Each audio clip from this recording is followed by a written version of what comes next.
한 번, 두 번, 세 번 어겼으니 네 번도 상관없다는 듯 이미 세 차례나 기한을 어긴 집권 여당을 향해 윤석열 대통령은 마지막까지 원칙을 지키며 내년도 예산안 처리에 최선을 다해야 한다고 지시했습니다. 슈퍼 초부자 감세와 위법 시행령 예산을 끝까지 관철하라는 용산의 뜻을 다시 한번 강조한 셈입니다. 체리 따봉 문자는 시작일 뿐이었습니다. 자신의 반기를 든 선출직 젊은 당대표는 내쫓고 그 자리에 윤핵관 당대표를 내세워 윤심으로 당을 장악하려고 골대까지 옮겨 골 넣겠다는 무리수도 모자라 이제 입법부의 예산안 심의권마저 마음대로 하겠다고 합니다.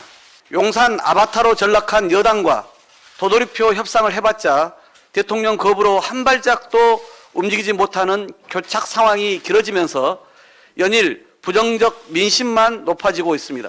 역사상 어떤 여당이 예산안을 볼모로 국회 운영을 지연시키고 국민을 이처럼 불안하게 한 적이 있었습니까? 국민의힘은 지금이라도 의장 중재안을 전면 수용해야 합니다. 민주당이 의장 중재안을 대승적으로 수용한 후 법인세 중재안 국민의힘도 받아들여야 할까라는 설문에 응답자 절반이 수용해야 한다고 답했습니다. 하지만 여당은 지금 이 순간까지도 용산 눈치 보기에만 급급합니다. 여당이 있는 곳은 민의의 전당인 국회이지 용산 대통령실이 아닙니다.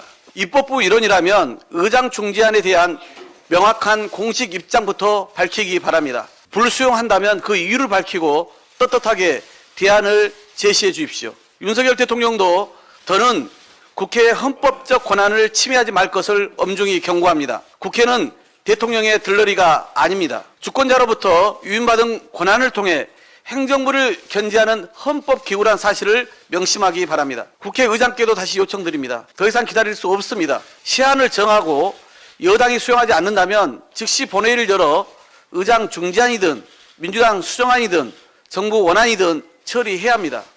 이제는 결단을 내려주시길 바랍니다. 이태원 참사 53일째 집권여당은 국정조사회의를 또다시 외면했습니다. 이번 국정조사는 정부의 총체적 무능, 부실 대응으로 발생한 국가적 참사에 대해 정치권이 제대로 된 진상규명에 나서라는 국민 뜻에 따른 것입니다. 국민과의 약속을 이토록 가볍게 여기는 국민의힘, 희생자와 유가족 앞에 최소한의 도리마저 저버린 여당의 모습이 정말 개탄스럽습니다.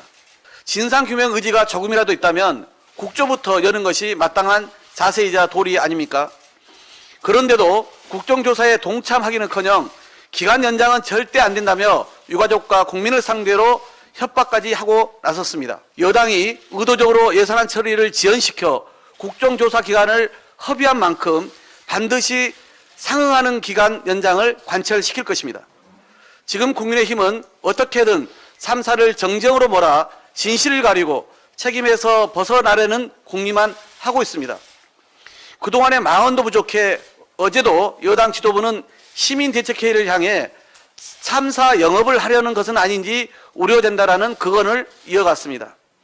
희생자와 생존자, 유가족들이 얼마나 더 아프고 얼마나 더 상처받아야 진실을 가리기 위한 정략적 도발을 그만둘 것입니까? 국민의힘은 고통받고 있는 유가족은 안중에도 없고 오직 진상규명 과정 전체를 처음부터 진흙탕 싸움으로 만들기 위해 혈안이 되어 있습니다. 예고도 없이 합동분향소를 찾은 한덕수 총리는 헌화도 사과도 없이 5분 만에 자리를 뜨더니 정작 반대편 극우 성향 단체 회원들과는 일일이 악수까지 했다고 합니다.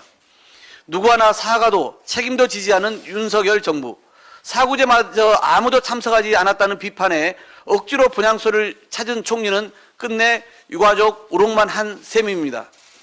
대체 이런 모습이 말이 됩니까? 더는 지켜만 보고 있을 수 없습니다. 국정조사 특위는 의결한 대로 현장 조사, 기관 보고, 청문회까지 빈틈없이 진행해 주시기 바랍니다. 민주당은 169명 의원 모두가 국정조사 특위 위원이 되어 진상규명에 힘을 보탤 것입니다. 부실한 사전대책, 무능한 현장 대응, 무책임한 사후 대책까지 낱낱이 밝혀내겠습니다.